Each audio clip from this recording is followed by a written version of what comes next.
ஞானானந்தமயம் தேவம் நிர்மலஸ்படிகாகிருதியும் ஆதாரம் சர்வ வித்யானாமய கிரீவம் உபாஸ்மகே.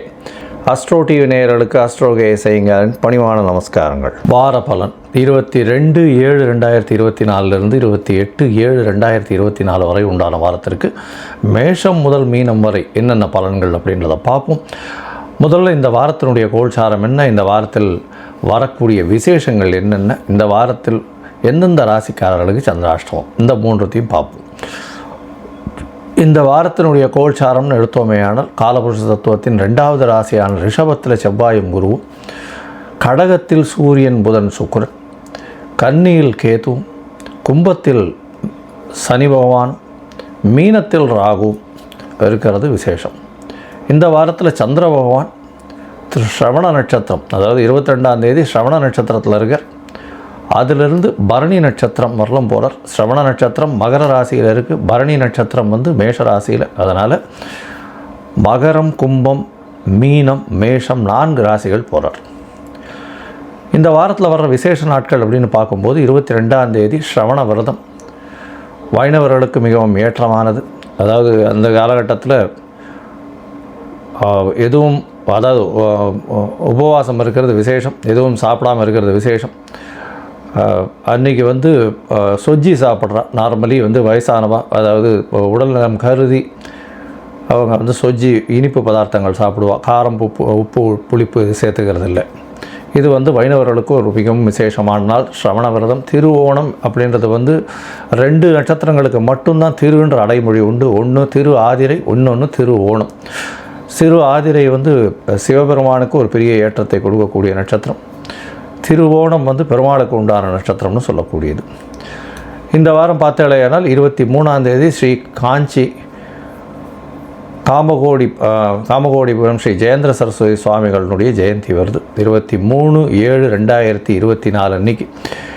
24ஆம் தேதி சங்கடஹர சதுர்த்தி. சங்கடஹர சதுர்த்தி அப்படின்னும் போது பௌர்ணமியிலேருந்து தேய்பிறை சதுர்த்தி, சங்கடங்களை ஹரனை வதைக்கக்கூடிய சதுர்த்தி. எந்த ஒரு விஷயமும் இருந்தாலும் அந்த சங்கடங்களை போக்கக்கூடிய சதுர்த்தி. அதனால் அருகில் இருக்கக்கூடிய விநாயகர் கோவிலுக்கு போய் ஒரு தேங்காயை உடைச்சிட்டு 9 தரம் சுற்றி வாங்கும், 9 தோப்புக்கரணம் போடுங்க. நல்ல ஒரு ஏற்றமும் மாற்றமும் நிச்சயமாக வரும். விநாயகப் பெருமானுக்கு பெரிய ஏற்றம் கிடைக்கக்கூடிய நாள். 24ஆம் தேதி சங்கடஹர சதுர்த்தி. 26ஆம் தேதி அவமாகம் அப்படின்னு போட்டிருக்கும். அவமாகம்னா ஒரு திதியோ நட்சத்திரமோ யோகமோ, 3 திதியோ நட்சத்திரமோ யோகமோ ஒரே நாளில் வர்றதை அவமாகம்னு சொல்கிறோம். இது விசேஷங்கள் பண்ணக்கூடிய நாள் கிடையாது. அதாவது பொதுவாகவே இது ஆடி மாதம்ன்றதுனால வீட்டு விசேஷங்கள் அதுவாக இருக்காது. இருந்தாலும் விசேஷங்கள் எடுத்து பண்ணுறது நல்லதில்லை. இந்த அவமாகம் இன்றைக்கி பார்த்தாலேயானால் பஞ்சமி, சஷ்டி, சப்தமி 3 திதிகள் வருது. பஞ்சமி திதி 19 வினாழிகைகள் இருக்குது. சஷ்டி தீதி பார்த்தோன்னா ஒரு 56-57 நாழிகை இருக்குது. அதாவது இன்னைக்கு நாள் பிறந்ததுலேருந்து 26ஆம் தேதி நாள் பிறந்ததுலேருந்து சூரிய உதயமானதுலேருந்து 19 வினாழிகை பஞ்சமி திதியும், அதிலிருந்து 55 நாழி 56 நாழிகை சஷ்டி திதியும், அதற்கு பிறகு சப்தமி திதியும். அதாவது அடுத்த நாள் காலத்தில் பார்த்தோன்னா சப்தமி திதி உதிச்சிரும். 3 திதிகள் வந்ததாக கணக்கு வரும் இந்த நாளில். ஏன்னா நம்மளுக்கு தமிழில் பார்த்தாலேயானால் சூரிய உதயத்திலிருந்து அடுத்த சூரிய உதயத்தை ஒரு நாள் கணக்கு அப்படின்னு நம்ம எடுத்துக்கிறோம்.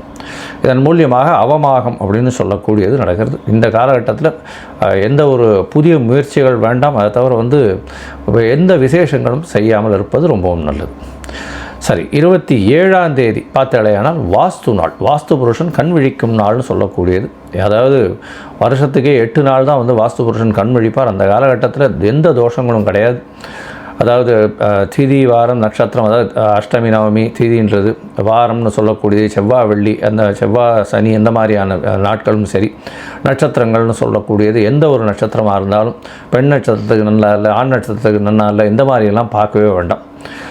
இது ராகு காலம், யமகண்டம் இதெல்லாமும் பார்க்க வேண்டாம். அதனால் எல்லாவித நிர்தோஷங்கள் உண்டான நாள். அதாவது இந்த வாஸ்து புருஷன் கண்விழிக்கும் காலகட்டம்னு சொல்லக்கூடிய 6:52 8:22 வரலும் உண்டான நேரத்தில் வாஸ்து பூஜை போடுறது மிகவும் ஏற்றம். கடக்கால் பூஜை போடுறது, புதிய ப்ராஜெக்ட் ஆரம்பிக்கிறது, அதுவும் லேண்ட் ப்ரொமோட்டர்ஸ் புதிய ப்ராஜெக்ட் ஆரம்பிக்கிறது, அதை தவிர வந்து வாசக்கால் ஊன்றது, புதுசாக வந்து ரெஜிஸ்ட்ரேஷன் பண்ணிக்கிறது அன்றைக்கி, இதெல்லாம் வந்து நல்ல ஒரு ஏற்றத்தை கொடுக்கக்கூடும் அப்படின்றத சொல்கிறேன்.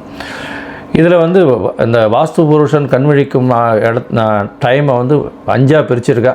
ஒன்று வாஸ்து புருஷன் கண் விழித்து அவருடைய முகம் கழுவக்கூடிய நேரம், அதற்கு பிறகு குளிக்கக்கூடிய நேரம் ஒரு 18 நிமிஷம், அதற்கு பிறகு வந்து சாமிக்கு பண்ணக்கூடிய பூஜை நேரம் ஒரு 18 நிமிஷம், அதற்கு பிறகு பார்த்தாலேயானால் அவர் வந்து சாப்பிடக்கூடிய நேரம் அது வந்து ஒரு 18, போஜனம் செய்யும் நேரம் ஒரு 18 நிமிஷம், அதற்கு பிறகு தாம்பூலமிடும் நேரம் ஒரு 18 நிமிஷம்.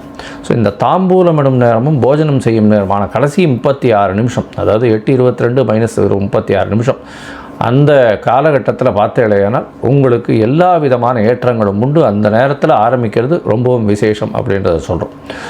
சரி, இந்த வாரம் எந்தெந்த ராசிக்காரர்களுக்கு சந்திராஷ்டமம் அப்படின்னு பார்க்கும்பொழுது மிதுனம், கடகம், சிம்மம், கன்னி இந்த 4 ராசிக்காரர்களுக்கு சந்திராஷ்டமம். சந்திராஷ்டமம்னா உங்களுடைய ராசிக்கு 8ஆம் இடத்துல சந்திர பகவான் மறையக்கூடிய காலகட்டம், அதாவது 8ஆம் இடத்துல கோச்சார சந்திரன் வந்து 8ஆம் இடத்துல மறையக்கூடிய காலகட்டம். அதனால் மயங்கக்கூடும், தவறான முடிவுகள் எடுக்கக்கூடிய காலகட்டம். புதிய முயற்சி வேண்டாம், வெளியூர் வெளிமாநில பிரயாணம் வேண்டாம். இந்த வாரம் வந்து சந்திராஷ்டம காலம் வர்றதுனால அருகில் இருக்கக்கூடிய விநாயக பெருமானுக்கு வந்து உங்களால் முடிஞ்ச அளவுக்கு ஒரு 2-3 குடம் தண்ணியாவது கொண்டு போய் கொடுத்துட்டு வாங்க, கொடுத்துட்டு அபிஷேகத்துக்கு கொடுத்துட்டு வாங்க. ஏன்னா சதுர்த்தி வேறு வருது. அதனால் ஒரு நல்ல ஏற்றமும் மாற்றமும் நிச்சயமாக வரும். இந்த சங்கடகர சதுர்த்தியில் பண்ணுறதுனால சந்திராஷ்டமத்தின் தாக்கம் நிச்சயமாக குறையும். உங்களுக்கு என்னுடைய அஸ்ட்ராலஜிக்கல் கன்சல்ட் வேணும் என்கிட்ட அப்படின்னா நீங்கள் என்னுடைய மொபைல் நம்பர் ஸ்க்ராலிங்கில் போயின்னு இருக்கோம். உங்களுக்கு அஸ்ட்ராலஜிக்கல் கன்சல்ட் தேவைப்பட்டால் எனக்கு காண்டாக்ட் பண்ணுங்க. உங்களுடைய date, time, place of birth, உங்களுடைய பெயர், உங்களுடைய தாய் தகப்பனார் பெயரை என்னை அனுப்புங்க. என்னுடைய கட்டணம் என்னன்னு சொல்கிறேன். அதற்கு பிறகு உங்களுக்கு வந்து அப்பாயின்மெண்ட்டு கொடுக்குறேன். உங்களுடைய ஜாதகத்தை போட்டு அதில் சந்தி இருக்கான்னு பார்க்குறேன். அதாவது நட்சத்திர சந்தி, பாத சந்தி, லக்ன சந்தி, அதாவது ஒரு நட்சத்திரத்தில் வந்து பாதங்கள் மாறி இருக்கும், ஒரு ராசியிலிருந்து அடுத்த ராசியில் இருக்கும். இந்த மாதிரியான நிறைய பிரச்சனைகள் இருக்குது. என்கிட்ட வர நிறைய ஜாதகத்தில் அந்த மாதிரி இருக்குது. அதனால் அதை முதல்ல பார்த்துட்டு அதற்கு பிறகு உங்களுடைய ஜாதகத்தை போட்டுட்டு அப்பாயின்மெண்ட் தரேன். ஒரு 2-3 டேஸில் உங்களுக்கு வந்து அப்பாயின்மெண்ட் தரேன்.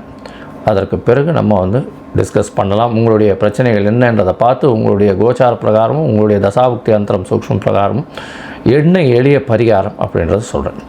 இப்போது மேஷம் முதல் மீனம் வரை 22/7/2024 28/7/2024 வரை உண்டான நாட்களில் என்னென்ன பலன் அப்படின்றத பார்க்கலாம். துலாம், சித்திரை, சுவாதி, விசாகம் இந்த 3 நட்சத்திரம் 9 பாதங்களை கொண்ட ராசி. ராசியின் அதிபதி சுக்கிர பகவான் ராசிக்கு 10ஆம் இடத்துல இருக்கிறது பெரிய விசேஷம். இந்த வாரம் பார்த்தாலேனா உங்களுடைய ராசிக்கு 10ஆம் இடம் வலுப்பெற்று போயிருக்கக்கூடிய காலகட்டமாக அமைகிறது. 10ஆம் இடத்துல 3 கிரகங்கள், சூரியன், புதன் மற்றும் சுக்கிரன் 3 கிரகங்கள் இருக்கிறது பெரிய விசேஷம்.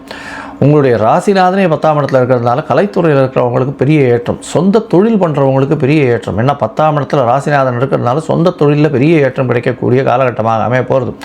நீங்கள் நினைத்த இடத்தில் நிச்சயமாக உங்களுக்கு வெற்றி பெறக்கூடிய வாய்ப்புகள் உண்டு. தொழிலில் அபிவிருத்தி ஏற்படக்கூடிய வாய்ப்புகள் நிச்சயமாக உண்டு.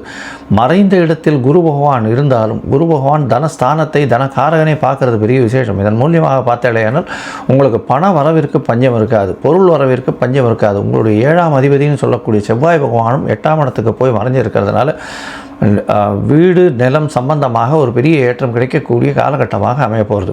இந்த வாரம் பார்த்தாலேயானால் உங்களுடைய ராசிக்கு 6ஆம் இடத்துல இருக்கக்கூடிய ராகு எதிரிகள் அற்ற நிலையை உருவாக்குற எல்லா விஷயத்திலையும் வெற்றி பெறக்கூடிய வாய்ப்புகள் நிச்சயமாக உண்டு.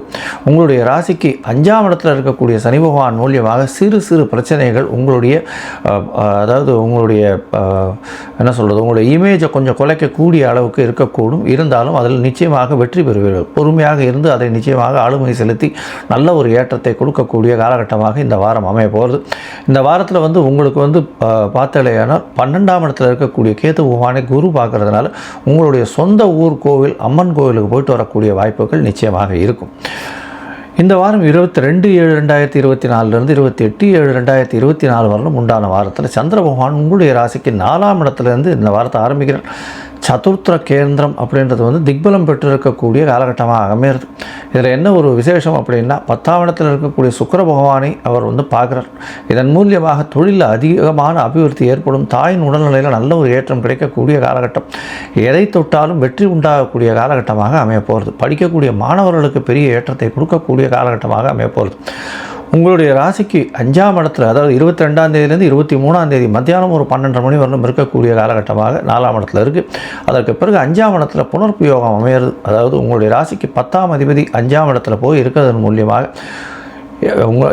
மூலியமாக புதிய கடன் வாங்குவீங்க. தொழிலில் வந்து அபிவிருத்தி பண்ணுறதுக்கு புதிய கடன் வாங்கக்கூடிய வாய்ப்புகள் நிச்சயமாக உண்டு. உங்களுக்கு புதிய பதவி, புகழ், அந்தஸ்து, கௌரவம்லாம் ஏறக்கூடிய வாய்ப்புகள் உண்டு. தேவையற்ற செலவுகள் தொழிலுக்காக பண்ண வேண்டிய காலகட்டமாக அமைய போகிறது.